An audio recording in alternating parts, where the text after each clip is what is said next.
Hello, Vaughn community. How you doing? It's Bill with the Vaughniverse. This is going to be the last video on my countdown to Genesis: The Last Domino video in the series. I've been doing some Genesis-related videos, counting down to when I get to see them live in Philadelphia on December 2nd, 2021, as part of the Last Domino tour. When this video is published, I will actually be at the show. I thought that would be appropriate to release this video when I'm at the show. Genesis has been my favorite band for close to 40 years now, I guess. So this video, I'm going to do a ranking of their discography.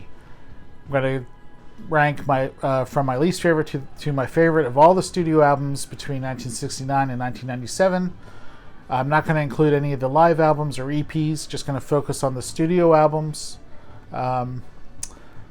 I did this back in 2018, but I broke it out into segments where I did basically from 1969 to 1978, and then 1980 to 1997 in two separate videos, and then the live albums in another video. But I thought it would be appropriate to revisit that because things have definitely shifted around since then, and I wanted to do this as part of this countdown to the Last Domino series. So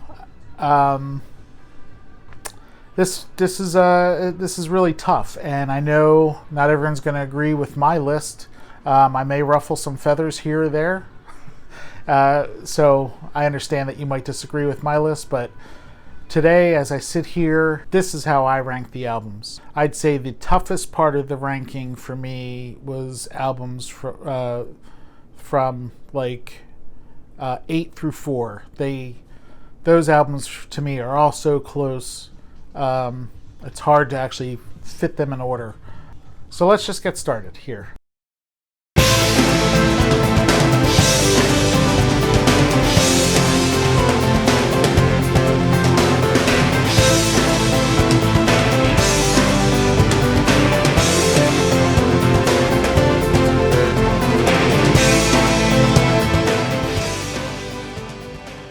Coming in at number 15. It is the final studio album by Genesis, put out in 1997. This is the first album after Phil Collins left the band as the lead singer and drummer. Mike Rutherford and Tony Banks brought in Ray Wilson to be the singer. Ray Wilson, formerly of the band Stiltskin. He did an admirable job on this album. But I kind of put it at the bottom just because it doesn't really feel like Genesis to me. Even though it says Genesis here, it's really just missing that. I guess it's really hard to replace Phil Collins. So it's not an album I return to much. But it's got several solid moments on here. I mostly like the instrumental sections of the songs. That's where it really shines. This 2 LP set is actually 3 sides with the 4th side etched. And the highlights for me on this are the title track, Calling All Stations, and the song The Dividing Line, with The Dividing Line being my favorite track on this album. Some of the other tracks are some ballads on here, and just some songs that I'm not really crazy about. But like I said, Ray Wilson came in, did a respectable job trying to fill the shoes of Phil Collins, and Peter Gabriel for that matter. But I'm going to rank it at the bottom of the list at number 15 as my least favorite Genesis album. I don't return to it much, but I do go back to it every now and again. Am I very wrong to wander in the fear of a never-ending life?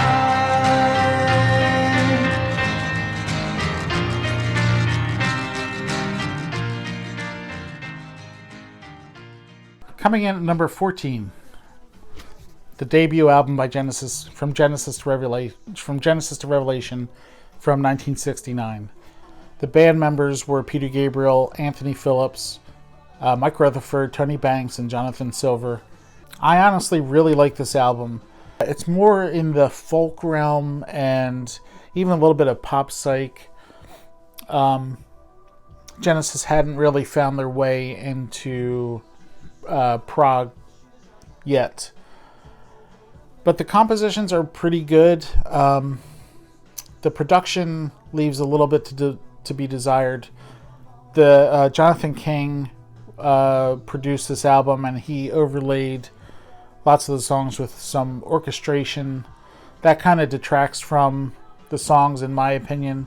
But it's a pretty good starting point for the band. Some really good tracks, like I said. It starts off Where the Sour Turns to Sweet, which is a strong song. Am I Very Wrong is one of my favorites. The Conqueror, another one, is great. In Hiding,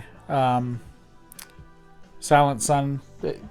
Some really, really good songs on here. But number 14, Genesis, the debut album from Genesis to Revelation.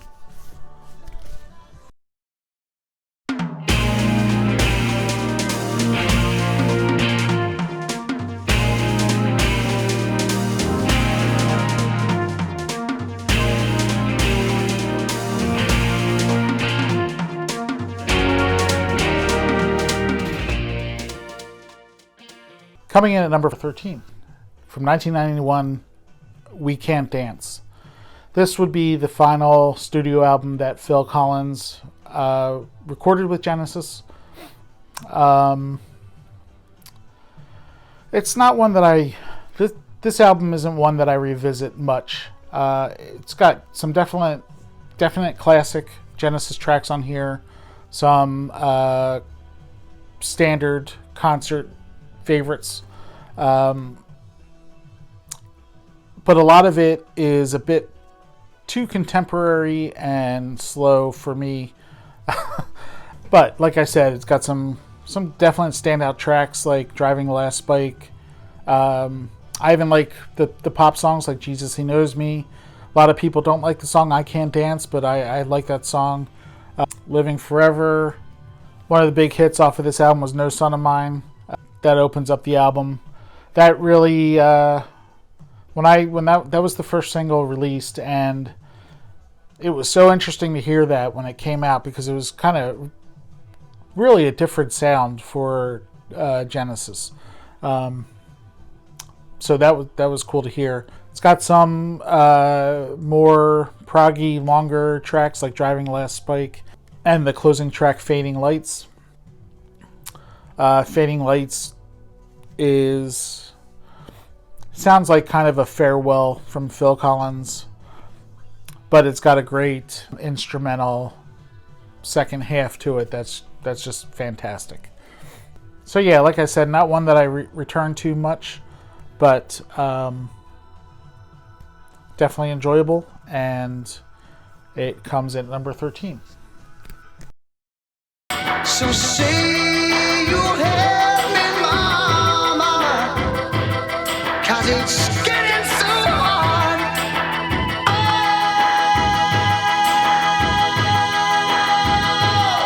Oh, now I can keep you, mama.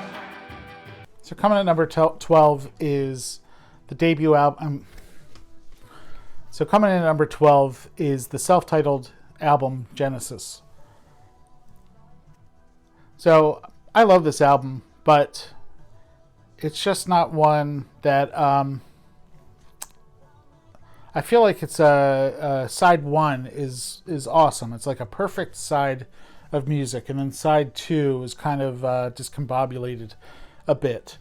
So 1983, this came out, and yeah, it was all over the radio with songs like Mama and That's All. Two great tracks. Like I said, side one starts off with Mama. Genesis was real experimental with a drum machine during this time, and they built the song Mama out of that drum machine loop that they made. and it goes into a pop hit, That's All, and then closes out with Home by the Sea and Second Home by the Sea, which are both just great, especially Second Home by the Sea, which it's pretty much all instrumental, and it's great. But then it does kind of a 180 on opening side 2 with the song Illegal Alien, which was a kind of a big hit for them. We've got a lot of play on MTV with the video. The song on side 2 that is probably my favorite is Silver Rainbow. But with songs like Taking It All Too Hard and It's Gonna Get Better, they're kind of a little...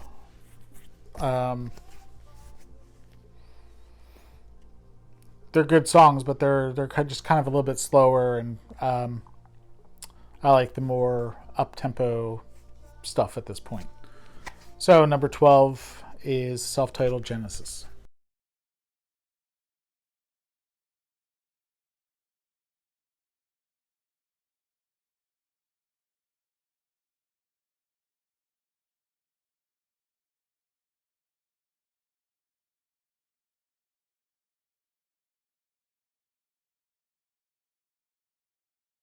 Coming in at number 11 is the biggest hit album of Genesis's career, Invisible Touch from 1986. So, if you're around in 1986, this album pretty much catapulted Genesis to the biggest band in the world. They were, I think they had 5 charting singles all in the charts, with Invisible Touch, Land of Confusion, In Too Deep, Throwing It All Away, and Tonight, Tonight, Tonight. So I guess this might be Genesis at its most poppiest, with songs like Invisible Touch, In Too Deep, Throwing It All Away. But it's a strong album. Genesis still dips their toes into prog realm with the long instrumental break in Tonight, Tonight, Tonight, and Domino, and the closing track, The Brazilian. So they're kind of living in both pop world and prog world on this album. So that gets it some points for me that they continue to dip into prog with this. And this tour was the first time I ever saw them live in concert, so I got some really great memories of this time, and of course seeing them live for the first time. So coming in at number 11, Invisible Touch.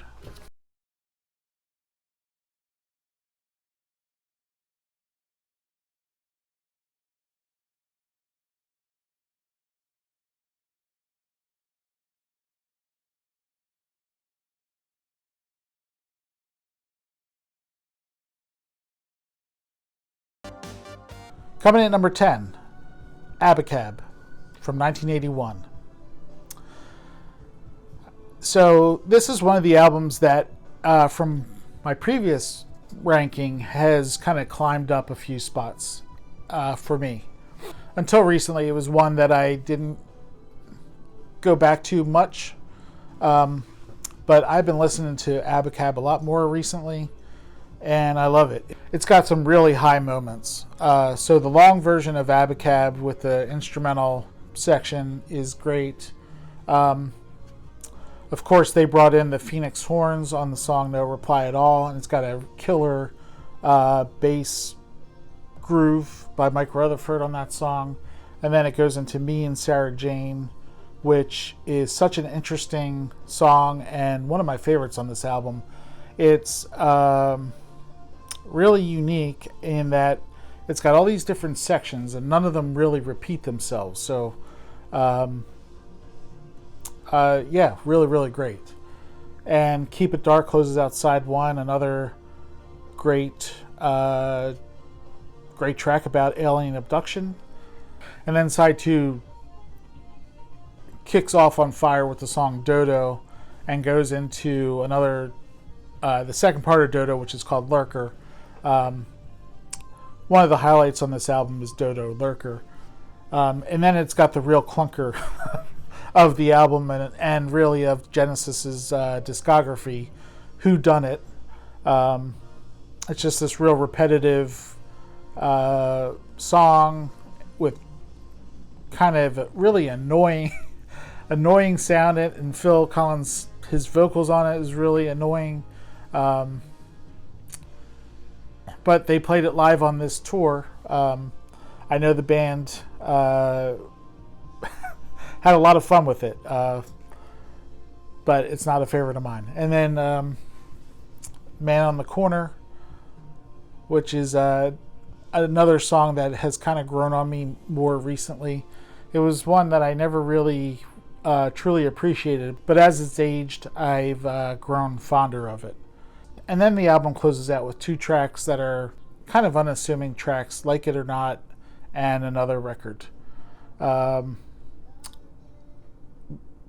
they're both still decent tracks. So the band this was definitely an experimental album for Genesis, where I think for the first time, they came into the studio without any individual ideas, and they shaped this record as a unit. And I say shaped because of these shapes on the cover kind of represent the abstract of that. And they actually released this album with 4 different covers, variants of these patterns in different colors.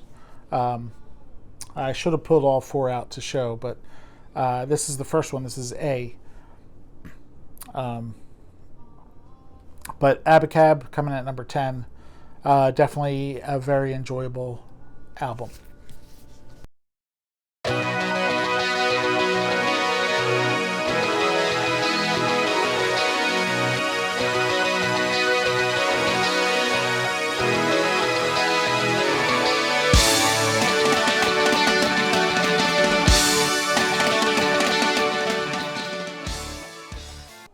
Number 9, 1978's And Then There Were Three. This is a transitional album for Genesis where Steve Hackett, the band's guitarist, had just left the band after the previous album, and they're now a 3-piece of Tony Banks, Mike Rutherford, and Phil Collins. So now Mike Rutherford, without Steve Hackett in the picture, he now takes over as the full-time guitarist. And in that aspect, Steve Hackett is really missed on this album. I think he could have brought a lot more to the table from a guitar perspective than Mike Rutherford, who was kind of finding his way really as a lead guitarist. The writing on here, though, is really... there's some really, really standout tracks on here musically. The issue with this album is it's a bit unfocused, where there's it's a little bit all over the place, but it's still a very, very it's a great album in my opinion, and I really enjoy it. Standout tracks, the opening track, Down and Out, is wonderful. It starts out with this haunting chord by Tony Banks on the keyboards. Then Mike Rutherford comes in with a riff, and next thing you know, Phil Collins is just doing all these drum fills, and it's just really wonderful. So really good song there. Songs like Ballad of Big, Deep into Motherlode, really great stuff. And then there's a couple Tony Banks standout tracks on here, starting with the second track, Undertow, and then the song Many Too Many, which is a personal favorite of mine. Really great. So solid album all around. And it also brought Genesis their, to date, their biggest hit with Follow You, Follow Me. Really great love song by Mike Rutherford. Got a lot of airplay on the radio, and kind of Genesis always jokes that got the women coming to their concerts with that song. up to this point, it was predominantly a male audience, and after Follow You, Follow Me, they started seeing women in the audience as well. So number 9, and then there were 3 from 1978.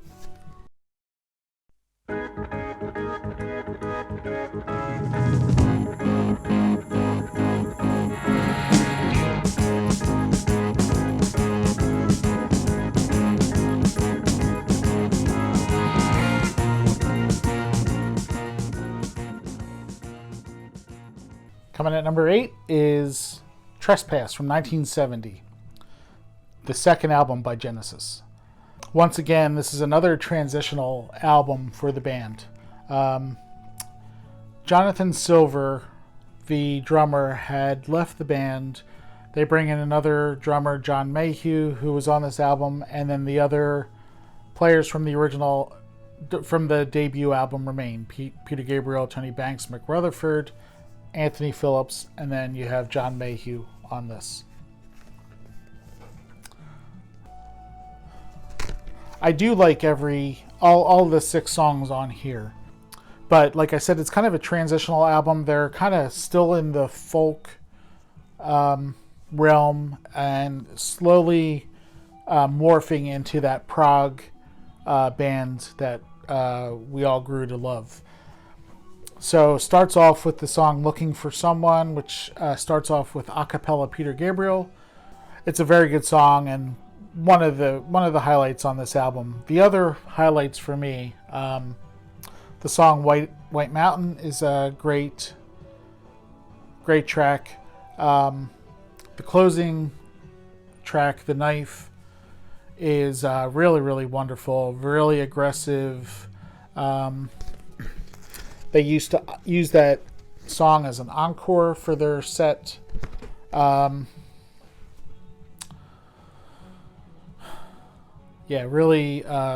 Really aggressive track, and my second favorite on this album. But the standout track to me is the song Stagnation, which is the first song on side 2. And it's just got this wonderful... there's a great organ solo by Tony Banks in the middle of it, which is wonderful, and it's kind of really stepping into prog at that point. So I really love it, and that's Trespass from 1970, coming in at number 8.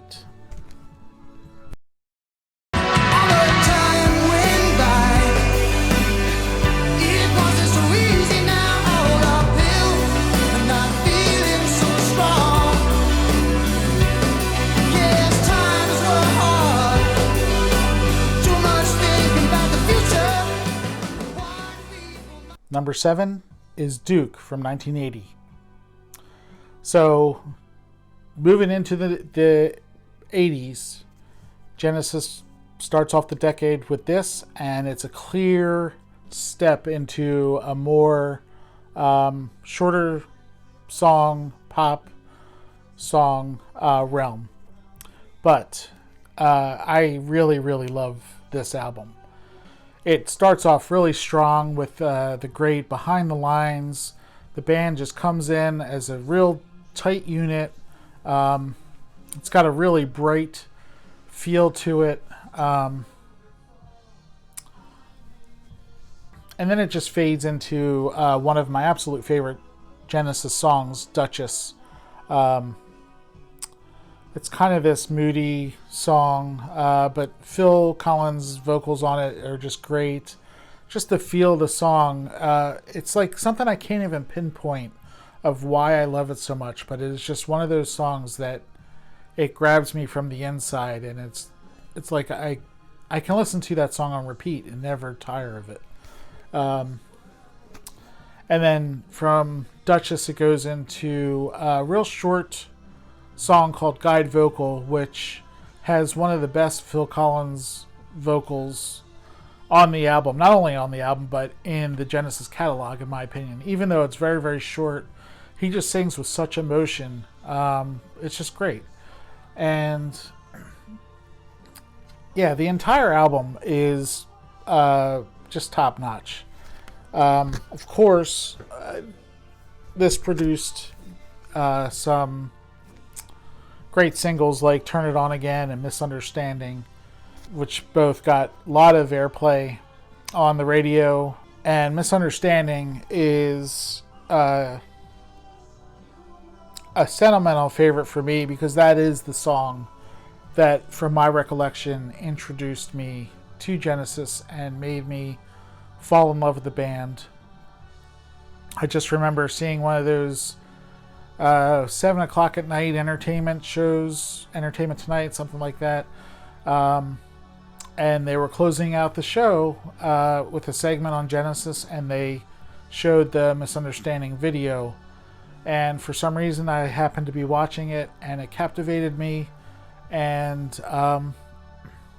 that really started the ball for me with Genesis, and I've loved them ever since. Yeah, from front to back, just an all-time classic, wonderful album from Genesis. It closes out with, it starts off with Behind the Lines, and then it closes out with Duke's Travels and Duke's Ends, which kind of goes back to Behind the Lines. But really, really great. So that's number 7, Duke from 1980.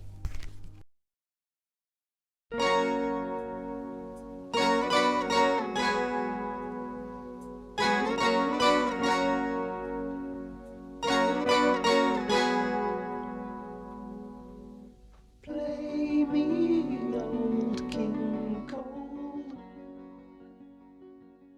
Coming at number 6 is Nursery Crime from 1971. And this is the album where Genesis really started to fall into its own and really find itself as a band in that Peter Gabriel 5-man lineup era. So this is the third album from Genesis. So we had Trespass at number 2. And after Trespass, Anthony Phillip leaves the band. John Mayhew gets removed from the band. Anthony Phillips had to leave because of some health issues, and he had extreme stage fright when performing live. So he really felt like he didn't have an option but to leave. So Genesis found themselves in the position of looking for a drummer and a guitarist, and the stars were aligned, and they found Phil Collins and Steve Hackett to join the band. And those two make themselves noticed right off the bat on this album. It's such a great album, and I love everything on it, down to the artwork, the great painting by Paul Whitehead. He also came up with a new Genesis logo for this album. It's really, for me, the music really has that English kind of feel that you see here. Kind of, it starts off with the track with the Musical Box, which is one of my absolute favorite songs by the band. It really has everything that I love about Genesis. They incorporate really soft parts and really loud and bombastic parts, and Peter Gabriel's vocals are exceptional on it, and Phil Collins really has this driving beat on the bass drum through the aggressive sections of the song.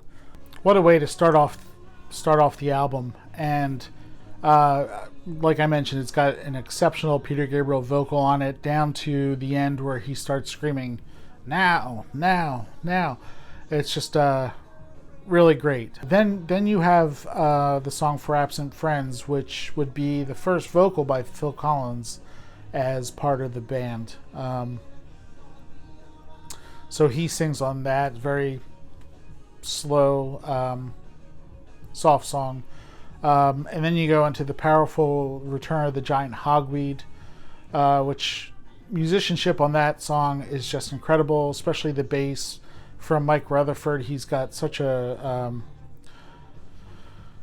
really great bass lines all throughout that song. But yeah, the each member really playing exceptional all over this album. Then you have songs like a deep track that is a real favorite of mine called Seven Stones, which has one of the best Peter Gabriel vocals in my opinion.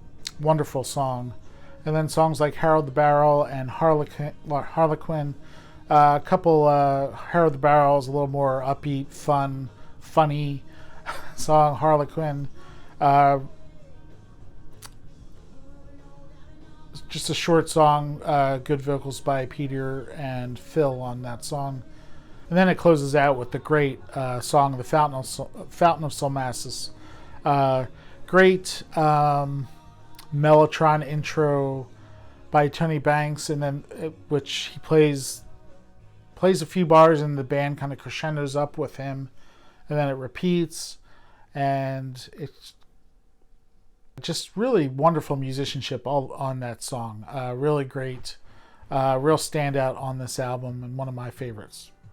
Nursery Crime from 1971 coming in at number 6.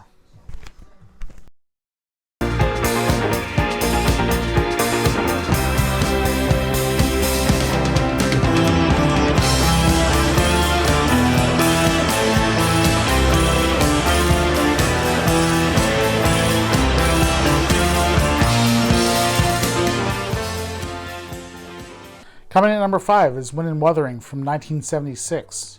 This is the second album that Genesis released in 1976, and it would be the last studio album that Steve Hackett was a member of the band. I love this album. I've always said, and I still feel it, that the feel of this cover, this grayness and kind of cold cover, is really how the music on the album, for me, feels. I think out of all their catalog, this is the album cover that represents the music the best, in my opinion. And I really, really love this album. Some people may question why I have it above Nursery Crime or Trespass, but for me, this is number 5 is where it should be for me. Musically, at this point, Genesis is maybe at their peak or at their best. They all 4 members, Mike Rutherford, Tony Banks, Phil Collins, and Steve Hackett, are all exceptional on this album. Tony Banks has some of his best work, some of his best writing, and some of his best playing on this album. And I could say the same for Steve Hackett as well. Starting off with 11th Earl of Mar, which is a great track. It's another one of those songs that has this haunting intro. The intro kind of feels like a cold breeze kind of coming over you. The musicianship on that song, and then the following song, One for the Vine, is it's just spectacular. One for the Vine is Tony Banks' masterpiece. It's one of his best penned songs as far as the music goes. It's it's just got a lot of themes throughout that track that are just so great, and I really love it. From front to back on this album, I just really love it. So standout tracks: 11th Earl of Mar, One for the Vine. One of my absolute favorite songs on it is Blood on the Rooftops, which is a Steve Hackett and Phil Collins composition. It starts off with this classical guitar, and it's just got this powerfulness to it. Even though it's kind of soft, it's just got this powerfulness that comes into it, and I really love it. The song All in a Mouse's Night is musically just exceptional. It's a story of a cat and mouse chase. And then one of the absolute highlights is the way the album closes out with Unquiet Sleepers for the Slumbers into In That Quiet Earth, and then closing out with another great Banks composition, Afterglow, which became a staple in live performances. But those two tracks, Unquiet Slumbers for the Sleepers and In That Quiet Earth, instrumental, just great instrumental musical songs. So yeah, from front to back, just a great album. And it comes in at number 5 from 1976, Wind and Wuthering.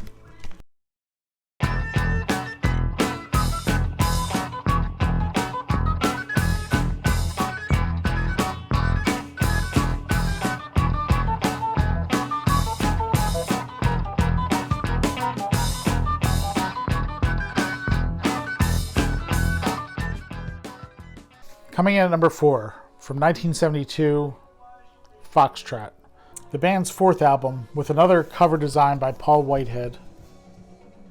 Pretty interesting there.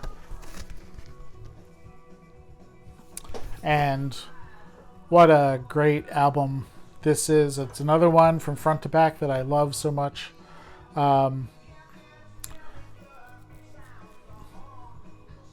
So once again, we have Peter Gabriel, Mike Rutherford, Tony Banks, Steve Hackett, and Phil Collins are the band members. This is like the classic 5-man era of Genesis. And truly wonderful. It starts off with Watch Over the Skies, which has one of the most iconic opening of a Genesis songs in their catalog. It starts off with this really terrific, another haunting Mellotron opening from Tony Banks. Really great. And the song itself, very rhythmic, very polyrhythmic, just wonderful. So you have songs also like Can Utility and the Coastliners and Get 'Em Out by Friday. Timetable, again, songs that are just musically fantastic, and I really love them. And Steve Hackett gets a bit of his own piece on here called Horizons, which is a couple minute classical guitar piece. Really nice classical guitar, acoustic guitar. Really nice acoustic guitar that leads into the epic 23-minute long Supper's Ready, which is my favorite Genesis song. It's a masterpiece of a song that is kind of has different sections throughout it, but it's just a ride going through that song, starting off with just acoustic guitars and some soft vocals, into some upbeat sections, and then it takes a 180 into a piece of the song called Willow Farm, which is like nothing else, and then going into the Apocalypse of 9/8 section, which is like, for me, some of the most incredible music I've ever felt. It's really emotional, really it's real powerful, real aggressive, and Steve Hackett and Mike Rutherford are kind of laying down the 9/8 rhythm, with both Phil Collins going over top of that rhythm, and same with Tony Banks playing keyboard solo over top, which is just amazing stuff. And then Peter Gabriel with these real powerful vocals. It really feels like you're going through a war, and then it kind of just crescendos into this release at the end of the song. And you really have to take a sigh at the end of listening to that song. It's just so wonderful. So coming in at number 4, Foxtrot from 1972.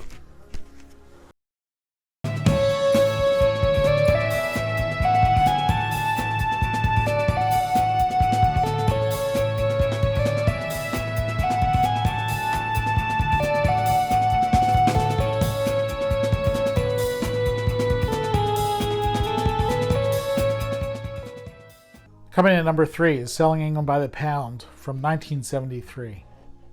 I know I might be ruffling some feathers here having this at number 3, because a lot of people would have this ranked as their number 1 favorite Genesis album. For me, it's number 3. I absolutely love the album, but the 2 that I have above it are my favorites. They're the ones that speak to me more than this one. So I love this album, starting off with Dancing with the Moonlit Night, which a cappella of Peter Gabriel starting off the song, and then the song just goes into, and it's a real driving song. Great guitar by Steve Hackett. It's a Genesis classic. Love it. And then from Dancing with the Moonlit Night, it goes into what was Genesis, somewhat of a hit for them in 1973 with the track I Know What I Like in Your Wardrobe. It's another classic by Genesis. And then moves into what is one of my absolute favorite tracks, Firth of Fifth, in what, in my opinion, is the ultimate prog rock track. If you were to look up prog rock in the dictionary, Firth of Fifth is the song that would be there, in my opinion. Starts off with this classical piano introduction from Tony Banks. And it's just a beautifully weaved song with this kind of reappearing theme that comes by through the piano, and then Peter Gabriel's flute solo, and then later on with the most epic guitar solo from Steve Hackett, which goes on for 3 minutes. It's my favorite guitar solo that I've ever heard. It's just atmospheric. It really makes you feel like you're flying, and he just bends these notes that and sustains and bends these notes that it's just like nothing you've ever heard before, and it's just so exceptional. And then side 2 opens with the track Battle of Epping Forest, which is about these gangs that used to fight in Epping Forest. It's really humorous, lyrical song. So lots of lyrics over this real complex, complicated music. Peter Gabriel has a workout singing that song. And then it moves into a track called After the Ordeal, which is almost like it's a acoustic guitar front-loaded song, kind of very medieval Renaissance feel to it. And then moving into another standout Genesis track called The Cinema Show, which is another highlight on this album, another epic track, which really musically just great, and it really showcases Phil Collins, Mike Rutherford, and Tony Banks in the later portion of the song. The 3 of them playing great keyboard solos from Tony Banks on that one. And then closing out the album with the track Isle of Plenty, which it's kind of the bookend to Dancing with the Moonlit Night, which opened the album. It kind of goes back to that and closes out the album. So coming at number 3, Selling England by the Pound from 1973.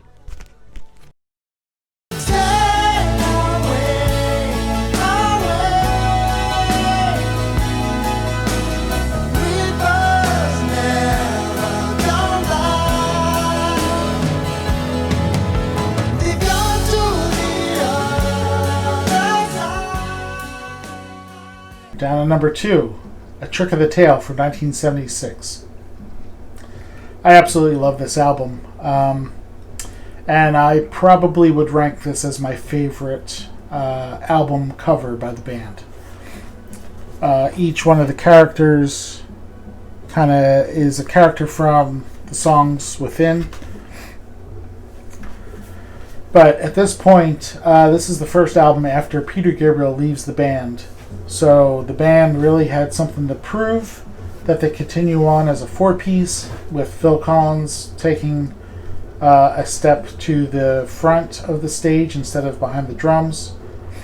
Of course, he still plays drums on all the studio tracks, but in a live setting, he would become the singer, and he would play drums. But the first thing you hear on the album is this opening on the 12-string guitar by Mike Rutherford of Dance on a Volcano, and then the band coming in real powerful, and it definitely feels, you definitely feel the heat from that song, Dance on a Volcano. And this album in general, to me, is like a warm, hot album, just summer, just by the look of it and by the feel of it. So from Dance on the Volcano, you go into a Banks Hackett song called Entangled. It's got this dreaminess quality to it, and it's got this great instrumental closing of the song. Then it goes into the real powerful squonk, real strong vocals from Phil, and just a great track. And then you go into the Tony Banks penned Madman Moon, which is a really nice piano forefront song. Real sweet, soft vocals from Phil Collins. And then in the middle of it, it's got this kind of little more aggressive piano playing. Just a great, great song. And then side 2 opens with Robbery, Assault, and Battery, which is a really complex piece of music, but a fun song about a bank robber here. And then moving into one of my absolute favorite tracks, Ripples. Ripples starts off real soft, very soft vocals by Phil Collins, but by the middle of it, it kind of picks up into this instrumental section that kind of gets a little more aggressive, and it's got a great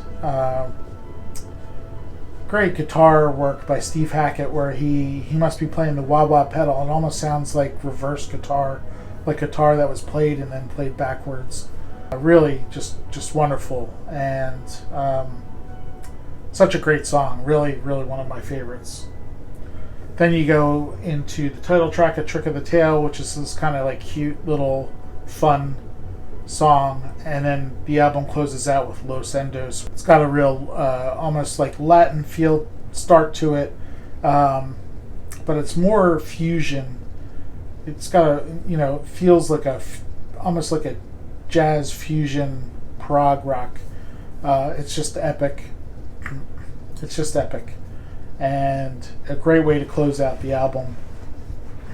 It even has Phil Collins singing the closing lines of Supper's Ready that was on Foxtrot to close out that song. Really, really great. Once again, one of my favorite album covers and albums. Coming in at number 2 from 1976, A Trick of the Tail.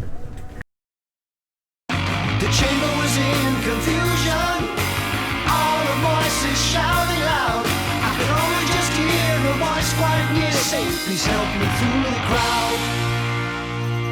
Said if I helped her through, she could help me too, but I could see that she was only blind from a pain. And of course, coming in at number 1, The Landmines Down on Broadway from 1974.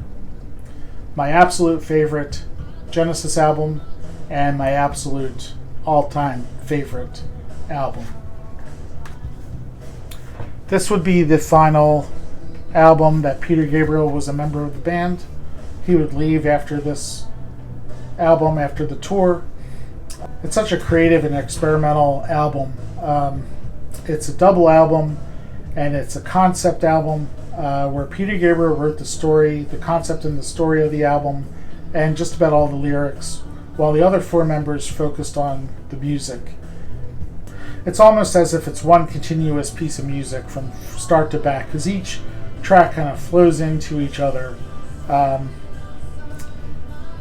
But musically, it is Genesis at their most ambitious, maybe creative, and musically, it's just a really, really strong album, and I love it. And there's so many great tracks on here, too many for me to go through. But it starts off with the title track, "Lamb Lies Down on Broadway," with this very interesting Tony Banks piano, where he's actually playing cross hands. Very challenging, very interesting, very creative, and it's a great song. And then it moves into "Fly on a Windshield," which you have Peter Gabriel singing kind of softly, and he goes, "And I'm hovering like a fly waiting for the windshield on a freeway." And then before you know it, unexpectedly, the band just comes in all at once with this real aggressive song. It's just awesome. Really great. And then other songs on here like "The Carpet Crawlers," "In the Cage," "Back in New York City," "The Chamber of 32 Doors," "Lily White Lilith," "Anyway." All great. "Riding the Scree," "Counting Out Time,"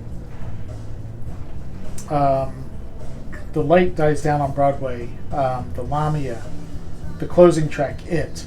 They're just all great songs. It's just some of the best playing from the band members on this album. Some really great keyboard solos from Tony Banks on songs like "Riding the Scree" and "The Supernatural Anesthetist." Songs like "The Carpet Crawlers" were just this emotional song with great vocal performance from Peter Gabriel. Same goes with "The Lamia," just beautifully sung by Peter Gabriel. My all-time favorite album, my favorite Genesis album, "The Lamb Lies Down on Broadway" from 1974. I just love it so much. And with that, that is my Genesis discography ranking the studio albums. Wow, this was a long video, and I really appreciate you sticking through it with me. If it's not obvious, Genesis is such a band that means so much to me. I'm really passionate about them and their music, and going to see them, going to see this last Domino performance, it's going to be really emotional, I think. Because it's kind of like saying goodbye. And I mean, we'll always have the music, but getting to see them for this one last time, the three members, Tony Banks, Mike Rutherford, and Phil Collins, it's kind of like a farewell. And I'm really thankful that they're doing this, that I have the opportunity to see them, and I'm filming this before I see them, so I'm just really looking forward to going to the show. And this video is so long, we probably the show's probably over by now. So once again, everybody, I really appreciate you watching. Thanks so much. I would love to hear your ranking. I know we're not going to match on all of these, and you might be scratching your head at a couple of my choices or placements. But I would love to hear what you think of my ranking, what your ranking is, and any thoughts you have on Genesis and what you love about them. So with that, I'm going to sign off, and I hope everyone is doing well, and I will talk to you all again soon. Take care now. And thank you, Genesis.